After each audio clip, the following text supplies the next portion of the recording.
जय बोली अहिंसा परमो धर्म की। श्री शासन नायक भगवान महावीर स्वामी की, आचार्य भगवान श्री कुंद कुंद महाराज की, आचार्य गुरुवर श्री विद्यासागर जी महाराज की, पूज्य मुनिवर श्री प्रमाण सागर जी महाराज की, पूज्य मुनिवर श्री निर्वेक सागर जी महाराज की, पूज्य मुनिवर श्री संधान सागर जी महाराज की, समस्त मुनि संघ की नमस्ते।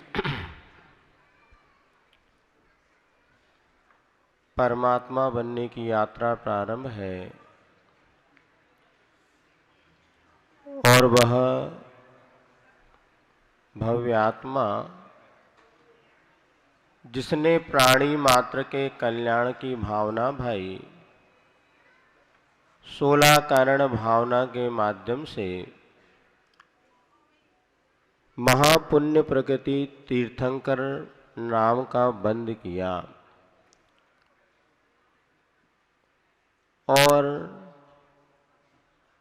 पंच कल्याणक उनके जीवन में घटित हुए। तीर्थंकर प्रकृति वह पुण्य प्रकृति है कि जो तीर्थंकर प्रकृति के साथ जन्म लेता है उनके महोत्सव को मनाने के लिए स्वयं स्वर्ग से सौधर्म इंद्र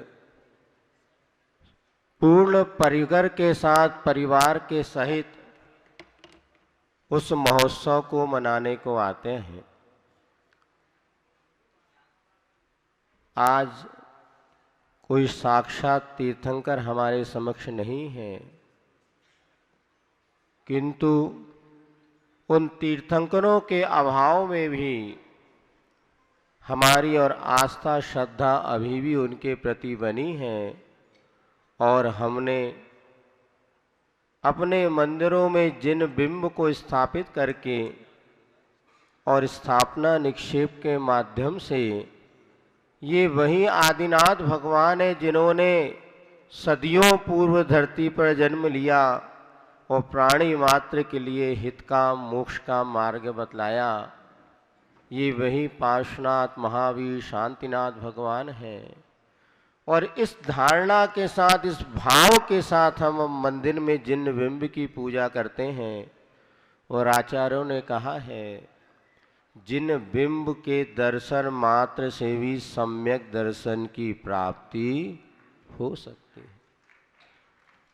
हम नहीं, पशु पक्षी भी जब वीतराग जिन बिंब का दर्शन कर लेता है, अंतःकरण की पवित्रता को प्राप्त होता है, तो छोटा सा मेंढक कितना बड़ा, चने के दाने के चने के बराबर छोटे छोटे मेंढक होते हैं। एक बार हमें ध्यान है, महुआ जी में आचार्य महाराज का चातुर्मास चल रहा था, हम सब वहीं पे थे और जब आचार्य महाराज का प्रवचन हुआ उस समय उनके माइक पर और वो छोटा सा मेंढक आकर के बैठा था। कहाँ से वो मेंढक आया और माइक पे चढ़ गया और बिल्कुल यहाँ पर बैठा हुआ और पूरा का पूरा प्रवचन वो सुनता रहा।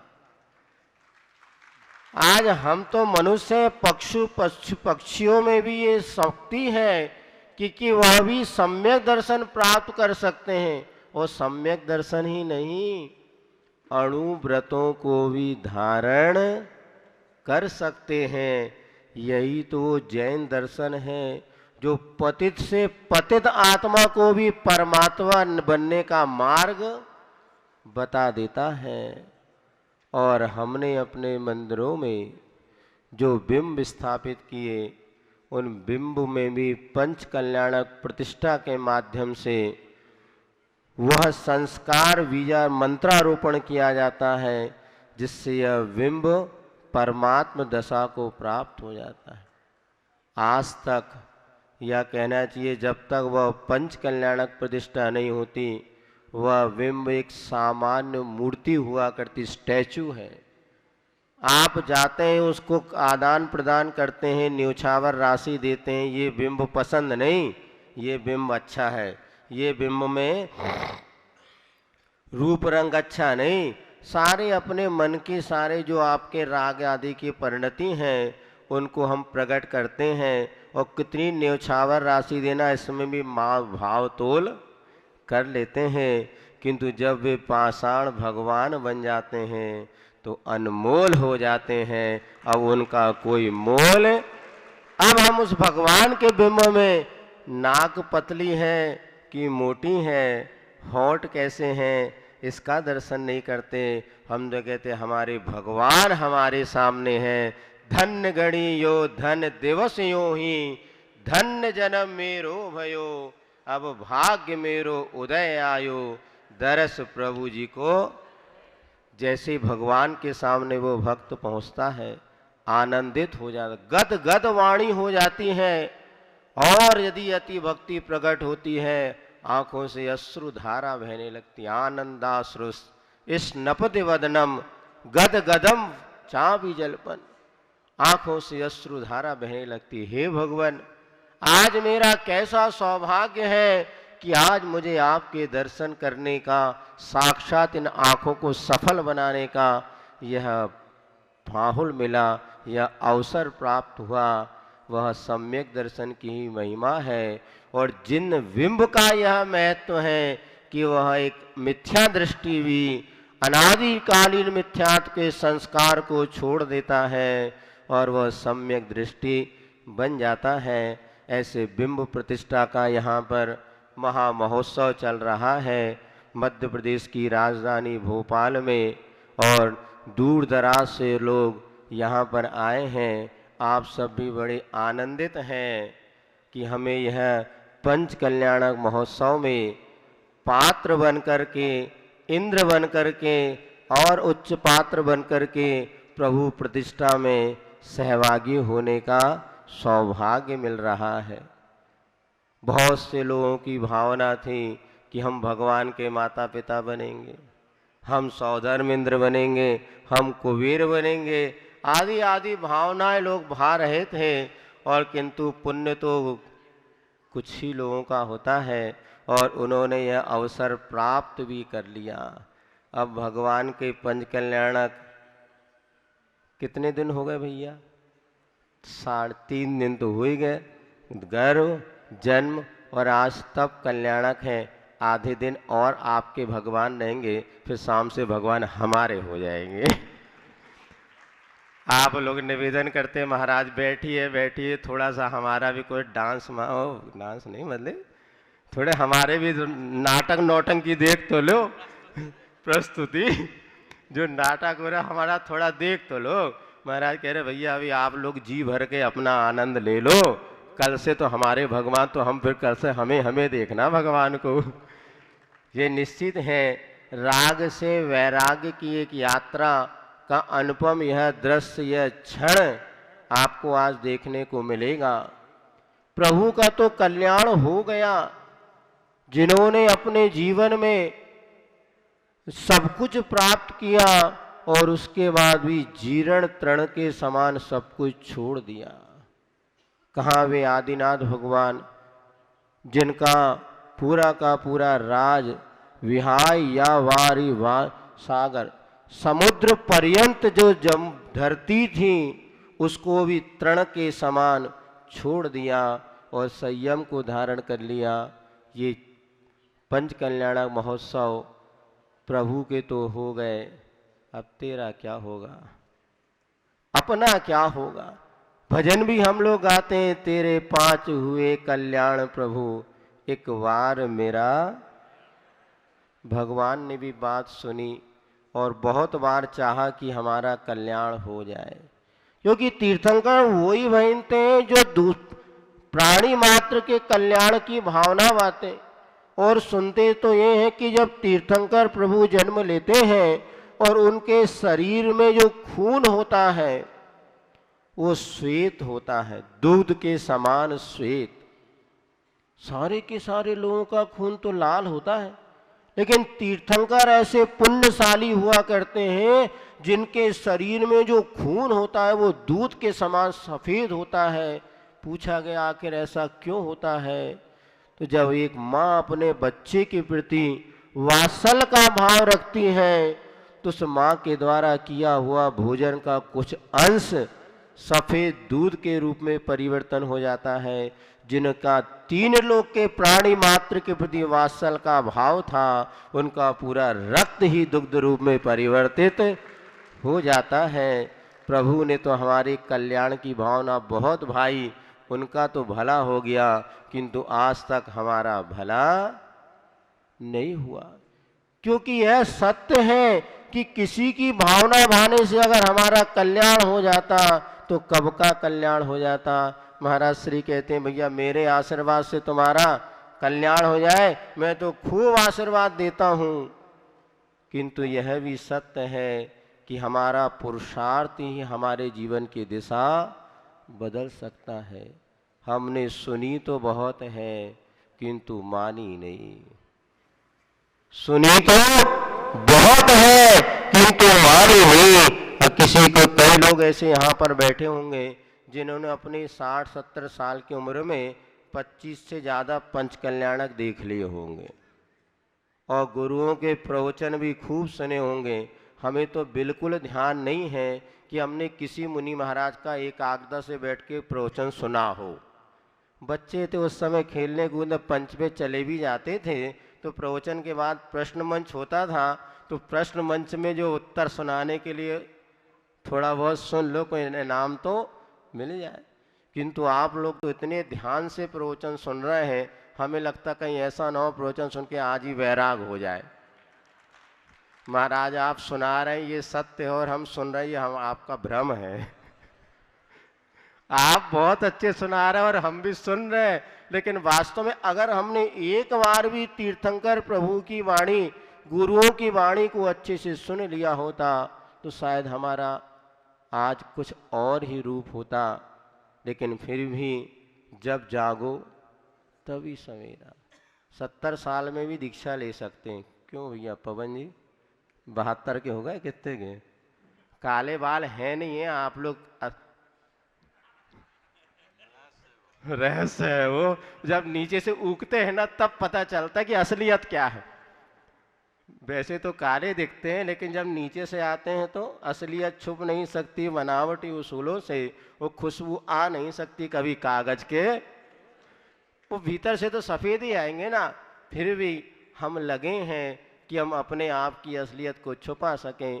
आचार्य महाराज ने मूक माटी में बहुत अच्छा एक प्रसंग दिया कि एक जब वो कंकरों ने, जब माटी से कंकरों को पृथक कर दिया गया, कंकर रोने लगे और कहने लगे, माँ माटी से हमें एक ऐसा मंत्र दो जिससे हमारा जीवन हीरे के समान बहुमूल्य बन सके और खरा बने कंचन सा। हीरा क्या होता है? हीरा वह धातु, वह पदार्थ है जो अनमोल होता है। हीरा मुख से ना कहे लाख हमारो मोल। इतना सा भी हीरे का एक नग आपको मिल जाए तो माला माल हो जाते हैं और सोचते हम माला माल हो गए। एक बार का प्रसंग याद आ गया, पूजा आचार्य के साथ हम लोग विहार करते हुए सिवनी में पहुँचे और सिवनी में एक पंडित सुमेरु चंद जी दिवाकर हैं, और वो भी जब हम लोग वहाँ पर पहुँचे, दर्शन ने किया और आचार्य महाराज को बताया, आचार्य श्री ये देखिए ये माला मुझे आचार्य श्री शांति सागर जी ने दी थी, यह जाप करने की माला मुझे आचार्य शांति सागर जी ने दी थी। तो आचार्य श्री ने तुरंत जवाब दिया, आपको तो उन्होंने माला दी है, हमें तो रत्नत्रय दे के माला माल कर दिया। वास्तव में यह रत्नत्रय का जो धन है ये अनमोल है और हमें तो माला माल कर दिया। उसी समय हम भी खड़े हुए थे, आचार्य श्री के मुख से यह वाणी सुन के आनंद मन हो गया। और इधर आचार्य महाराज ने मूक माटी में वही बात लिख दी, यदि अपने जीवन को हीरे के समान बहुमूल्य बनाना चाहते हो तो क्या करें। जब उन कंकरों ने पूछा तो माटी की मुस्कान कहती है, संयम की राह चलो। क्या कहा? बोलो क्या कहा? संयम की राह चलो। राही बनना ही तो हीरा बनना है, क्योंकि राही शब्द स्वयं पलट के कह रहा है ही रा। जो संयम की राह चलेगा उसका जीवन निश्चित ही हीरे के समान बहुमूल्य बनेगा। आज हमारे जीवन में हम अपने को यदि उन्नत बनाना चाहते हैं तो हमें संयम की राह पर चलना होगा। जो पतित से पावन बने हैं, जो प्रभु बने हैं, उनका भी इतिहास हमारे तुम्हारे समान ही था। जैसे आज आप लोग असंयम की भूमिका में बैठे हैं और हम तो भगवान महावीर का इतिहास देखते हैं तो उनकी पुरुरवा पर्याय भील की पर्याय में उन्हें गुरु का संबोधन मिला। उन्हें पता नहीं था ये कौन मुनि महाराज हैं, लेकिन संबोधन मिला। बात समझ में आई कि गुरु जो कह रहे हैं उससे हमारा भला होगा। विश्वास है आपको? गुरु किस लिए कहते हैं? प्रवचन आपको सुनाने के लिए कहते हैं कि आपको सन्मार्ग बताने के लिए कहते हैं? आपको सन्मार्ग मिले, आपके जीवन में जो दुख का माहौल बना हुआ है। बताओ आप लोग कोई दुखी हैं क्या इसमें एकाध की? सभी दुखी हैं? दिख तो बहुत सुखी रहे और दिखाना भी सुखी चाहिए, किंतु कहूँ न सुख संसार में सब जग देख के छान। और आज हम भगवान के पास जा रहे हैं इसलिए नहीं जा रहे कि हमें भगवान के प्रति भक्ति है। पूज्यपाद स्वामी लिखते हैं शांति भक्ति में, न स्नेहा चरणम प्रयांति भगवन पादद्वयम ते प्रजा। हे भगवान, ये इतनी प्रजा जो भीड़ आ रही ना आपके चरणों में, इनको कोई आपसे प्रेम नहीं है कि भगवान हमारे बहुत अच्छे स्नेह हैं, चलो अपन चले। रिश्तेदारों से स्नेह होता है तो रिश्तेदारों क्या जाते हैं, किंतु भगवान से आपको कोई स्नेह है क्या? सही बताना, अपने मन से पूछना कि हम भगवान के चरणों में क्यों जाते हैं। पूज्यपाद स्वामी तो कहते हैं, हे भगवान, मैं स्नेह से प्रजा आपके पास नहीं आती। संसार में बहुत दुख हैं, उन दुखों को छुड़ाने का, छूटने का कोई मार्ग मिलेगा तो आपके चरण की शरण में आने पर मिलेगा। इसलिए भगवान, हम आपके चरणों की शरण में आते हैं कि संसार के दुखों से हम दूर हो जाएं। बोलो भैया, भले कोई कितना अच्छा यहाँ दिख रहा हो, ऊपर से बहुत अच्छा कुर्ते पैजामा पहने हैं, बढ़िया क्लब करे हुए, टिप टॉप, लेकिन भीतर की बनियान फटी है कि नहीं फटी किसको पता? बोलो बोलो भैया, भीतर की बनियान का बोध तो आपको है ना। ऊपर से कितने अच्छे कपड़े पहने हैं, लेकिन भीतर जो है सो पिंजड़े के पंछी रे, तेरा दर्द न जाने। ये स्थिति सबकी है। आज हम कितने भी सुखी बनने का दिखने का प्रयास कर लें, लेकिन वास्तव में कहूँ न सुख संसार में। हे भगवान, इस संसार में हमें सुख तो मिला नहीं। अरे भैया, आपको क्या मिलेगा? चक्रवर्ती को भी नहीं मिला। वो चक्रवर्ती भी कहते कितने चक्रवर्ती का वैभव, 96 लाख हजार रानियां, 18 करोड़ घोड़े, 84 लाख हाथी और 365 रसोइया रोज नया नया माल बना के खिलाने वाले। ऐसे चक्रवर्ती ने भी जब समझ में आ गया तो हे भगवान, जेरस तेरस बेरस लागे, कोई आनंद नहीं। इतना भोग के बीच भी आनंद नहीं महाराज, सुख नहीं है। इसलिए भरत चक्रवर्ती 6 खंड के अधिपति और जैसे मुनि बने, जैसे परिग्रह पोट उतार सब लीनो चारितपन, और अंतर मूर्त नहीं लगा और उनको केवल ज्ञान प्राप्त हो गया। ये तो निश्चित है बंधुओं, आज नहीं तो कल और कल नहीं तो परसों, जब कभी भी जीवन में सच्चा सुख मिलेगा तो संयम की राह पर चलने से ही मिलेगा। सम्यक दर्शन चारों गतियों में हो सकता है। सम्यक दर्शन माने विश्वास। आपको हम पर विश्वास है कि नहीं कि गुरु जो कह रहे हैं हमारे हित के लिए कह रहे हो, कल्याण के लिए कह रहे हैं? विश्वास है कि नहीं? बोलो, सही कह रहे हैं। तो फिर हम जो कहेंगे मानोगे? महाराज आप ऐसी नहीं कहो। विश्वास तो है, किंतु आप कहेंगे उसको मानने के लिए अभी हमें सोचना पड़ेगा। क्यों? क्योंकि यही तो चारित्र मोहनी है।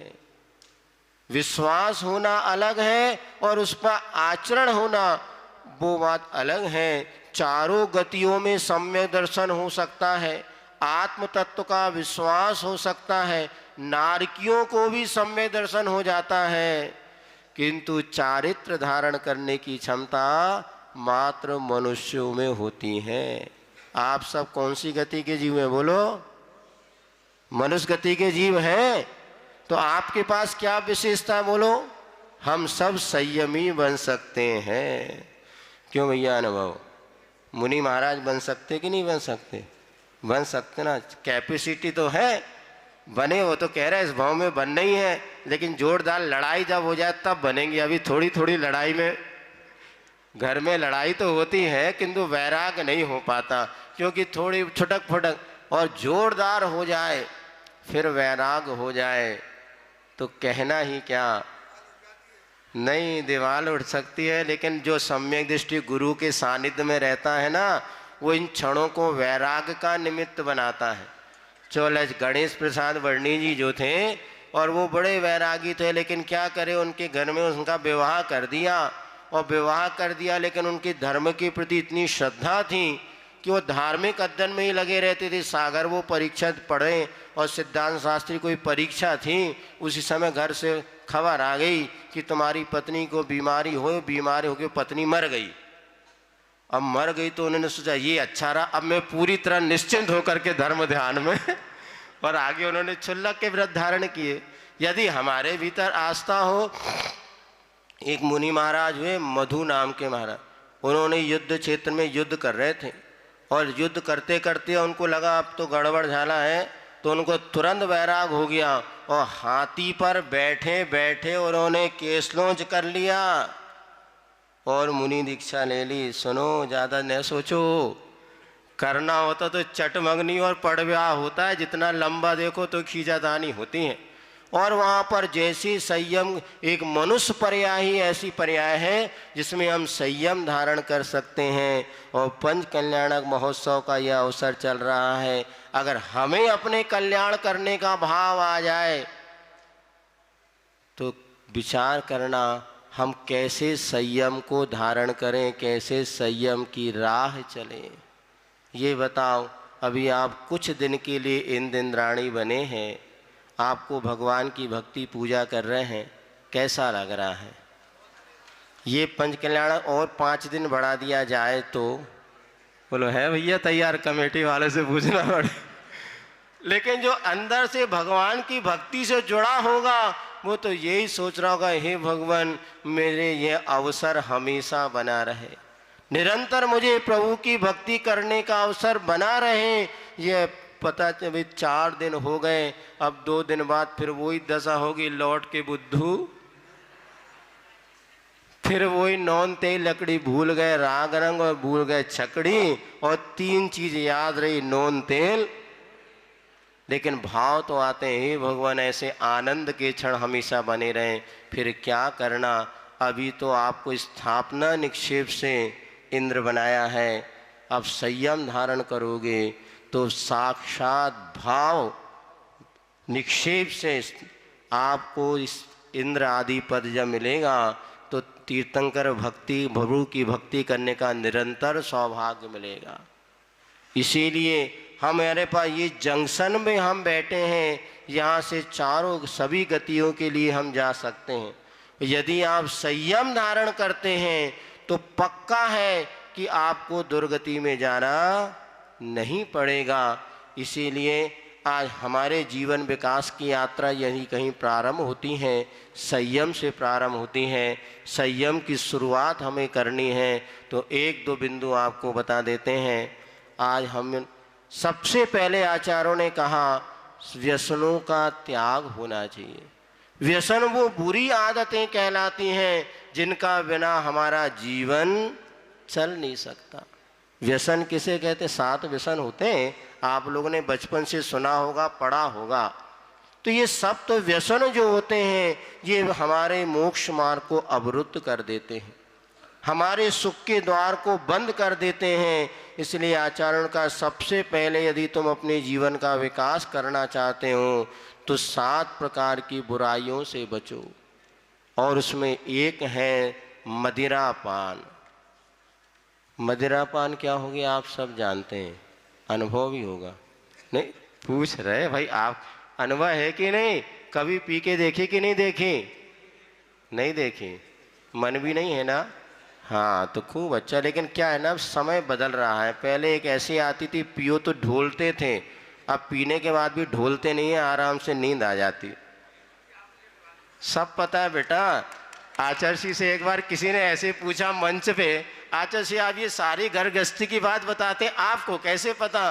तो आचार्य ने कहा भैया अनादिकाल के संस्कार हैं, दूसरे को चेहरे को देख करके भी वस्तु का बताया जा सकता है भैया कैसा क्या है।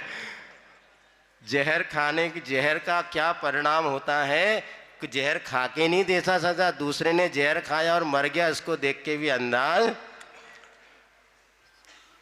तो ये नशा जो है ये हमारे जीवन में संयम में सबसे बड़ा बाधक है। आज ये नशा तो करने वाले सभा में कोई नहीं है, किंतु एक चाय का भी नशा हमारे घर घर में ऐसा हो गया है कि उसके बिना चलता नहीं। ये भी नशा है कि नहीं बोलो? जिसके बिना हमारा चल ही नहीं सकता। यदि आपको दूसरे दिन उतने बजे चाय ना मिले तो सिर घूमने लगता है, और सैकड़ों बीमारी की जड़ है। इसीलिए वो नशे तो आप बच गए। जिनको चाय का नशा होता है वो व्रत नहीं कर पाते, उपवास नहीं कर पाते, करना भी चाहते हैं। कई लोग कहते हैं महाराज किंतु सिर दुखने लगता है, क्योंकि नशा आपने नहीं छोड़ा। तो आज तब कल्याणक का दिन है, भगवान तो सब कुछ छोड़ेंगे, अब आपको क्या छोड़ना है आज मन बना लेना। कुछ नहीं, नशा छोड़ने के बाद 2-3 दिन तकलीफ होती हैं।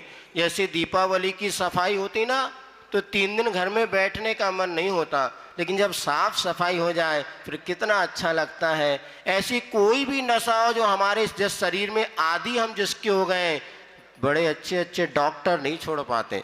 डॉक्टरों के घर हमको छुड़ाया तो छोड़ दिया, और 3 दिन आपको लगेगा, चौथे दिन से हल्का, और फिर आप व्रत नियम संयम की ओर आगे बढ़ सकते हैं। कई लोगों ने बताया हम इसी वजह से उपवास नहीं करते थे, और जब से चाय छोड़ दिया ठाट बाट से उपवास व्रत नियम करने लगे। श्रावकों के लिए एक उपवास एक कहना चाहिए आवश्यक है। 15 दिन में भी अगर एक उपवास करते हैं, अनेक प्रकार की बीमारी से बचेंगे और शरीर हमारा स्वस्थ होगा। तो नशे को छोड़िए, संयम का, और आगे अपन बढ़े। तो जिस कुल में आपने जन्म लिया है, कुलाचार के रूप में 3 बातें हमारे सामने कही गई। महावीर कह गए सभी से वह जैनी कहलाएगा, दिन में भोजन, छान के पानी, नित्य जिनालय। ये 3 बातें भी अगर अपने जीवन में पालन कर ली तो समझ लेना हमारी यात्रा मोक्ष की ओर हो सकती है। तो पहली बात तो है दिन में भोजन। महाराज हम तो सब दिन में ही करते हैं, फिर रात में नहीं, रात में भी करते हैं वो अलग बात है। आपने क्या कहा दिन में भोजन? नहीं, दिन में भोजन करने का अर्थ क्या है? रात्रि में भोजन नहीं करना। ये हमारा कुलाचार है, कुल परंपरा से आज पूरे देश में विश्व में लोग ये जानते हैं जैनी कौन, जो रात्रि में भोजन नहीं करता। और हमारे घर में पता है बच्चों को कि पापा कौन, जो रात में भोजन करते हैं, क्योंकि वो रात में ही आके दुकान से भोजन करते हैं।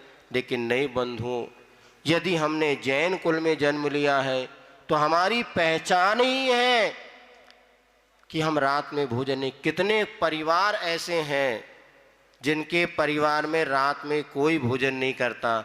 बताओ, 2 4 10 हैं क्या? एक हाथ उठा है, 2 3 4 भोपाल है हमने। परिवारों में रात्रि, आज हम इस बात का निर्णय करना है और संकल्प लेना है कि हम रात्रि में भोजन नहीं करते, ना घर में हमारा भोजन होता है। वो परिवार सच्चा जैनी है। यदि घर में हम वैसे तो चारों प्रकार के आहार के त्याग का नाम है रात में पानी भी नहीं पीना। आशीष ने एक बार कथा सुनाई थी होशियार सियार की। वो सियार था, उसने रात्रि भोजन का त्याग कर दिया मुनिराज के समक्ष। सियार माने लोमड़ी, फॉक्स, और त्याग कर दिया। और लेकिन त्याग करने के बाद एक दिन उसको प्यास लगी और वो बावड़ी, पाठशाला में हमने पढ़ा था, बावड़ी में नीचे जाता था वो सियार तो अंधेरा दिखता था, अरे रात हो गई, मैं कैसे पानी पीऊँगा। और वो ऊपर आता था, ऊपर आता तो उजाला दिखता था, अरे अभी तो दिन है, मैं पानी पी सकता हूँ। फिर नीचे जाता, फिर अंधेरा दिखता, फिर ऊपर आता, और इसी आपाधापी में उसका आयु कर्णपूर्ण हो गया और मर गया। वो सियार मर कर के देव बन गया। वो सियार था, इसलिए उसने तर्क नहीं लगाया, उसने बस यही सोचा कि उसने ये सोचा कि मुझे तो रात्रि भोजन माने पानी भी नहीं पीना। और हुआ ये, वो सियार मर गया, लेकिन मरने के बाद वह देव पर्याय में गया। ये संयम का परिणाम है। आप सबको विचार करना है। आज तब कल्याण का महोत्सव है। यदि आज तक हम करते थे, अब हम रात्रि में भोजन नहीं करेंगे। यदि पूरा चारों प्रकार का आहार का त्याग नहीं कर सकते, कम से कम अन्न का भोजन तो हम नहीं करेंगे। नहीं महाराज, हमें ऑफिस जाना पड़ता, लेट हो जाते, कोई बात नहीं, पहला आप नाश्ते करने का त्याग कर दो। कई लोगों को हमने नियम दिया, बहुत अच्छा पला, जो 7:30-8 बजे ऑफिस जाते थे, 3-4 बजे आते थे, अब वो 8 बजे नाश्ता करके जाते नहीं, पहले 8 बजे आप भोजन करके जाओ, अपना टिफिन ले जाओ, और बाद में आकर के आप शाम को भोजन कर लो। हमारी कैसी भी परिस्थिति हो, परिस्थितियां बदलने वाली अब नहीं हैं, हमें अपनी मनस्थिति बदलना पड़ेगा और हमें संयम के पथ पर बढ़ना पड़ेगा, तभी हमारा जीवन में उद्धार होगा। कितने पंच कल्याणक बना ले, कितने गुरु का सानिध्य प्राप्त कर लिया, लेकिन हमारे जीवन विकसित क्यों नहीं हुआ, आज तक हमारा दुख सुख में परिवर्तित क्यों नहीं हुआ। तो आचार्य कहते हैं, हमने सुना तो है किंतु उसका जीवन में अनुपालन नहीं किया। प्रतिदिन देव दर्शन करना, रात में भोजन नहीं करना और पानी छान करके पीना, ये 3 अपने संकल्प अगर आपने कर लिए तो बहुत अच्छा होगा। इस बदलते परिवेश में रात्रि भोजन जैसा मूलभूत हमारा जो धर्म है वो हमसे छूटता चला जा रहा है। जब जैनत की पहचान ही समाप्त हो जाएगी तो आगे हमारा कल्याण कैसे होगा। हमारे जीवन में हम ये हैं कि हम भी अपना कल्याण करें और हम गुरुओं का जो सानिध्य हमें मिला है उसका हम लाभ लें। आज का वह दिवस परम पूज्य गुरुवर श्री विद्यासागर जी महाराज के अंतिम दर्शन देह रूप में हम सबको मिले थे और वह 1 वर्ष पूर्व तिथि के अनुसार हम लोगों ने पूर्व में मनाया, लेकिन आज गुरुवर हमारे बीच में नहीं है, किंतु गुरुवर के वो आदर्श, गुरुवर की वो वाणी और गुरुवर की वो मुद्रा आज भी जब देखते हैं तो लगता नहीं है कि आचार्य महाराज कहीं हमसे चले गए, और हमें तो कभी भी नहीं लगता, कभी रोना नहीं आता, क्योंकि हमें लगते नहीं कि गुरुजी हमसे दूर हैं, भले कहीं पर भी हैं किंतु आज हमारे दिल में हैं। और जो उन्होंने हमें रत्नत्रय दिया, उस रत्नत्रय के माध्यम से हमारा मोक्ष मार्ग प्रशस्त हो रहा है। गुरुवर पुनः जहाँ पर भी हैं और पुनः आकर के हम सब लोगों के लिए मार्ग प्रशस्त करते हुए हमारे कल्याण मार्ग में साधक बनेंगे। इसी मंगल भावना के साथ बोले भगवान महावीर स्वामी की।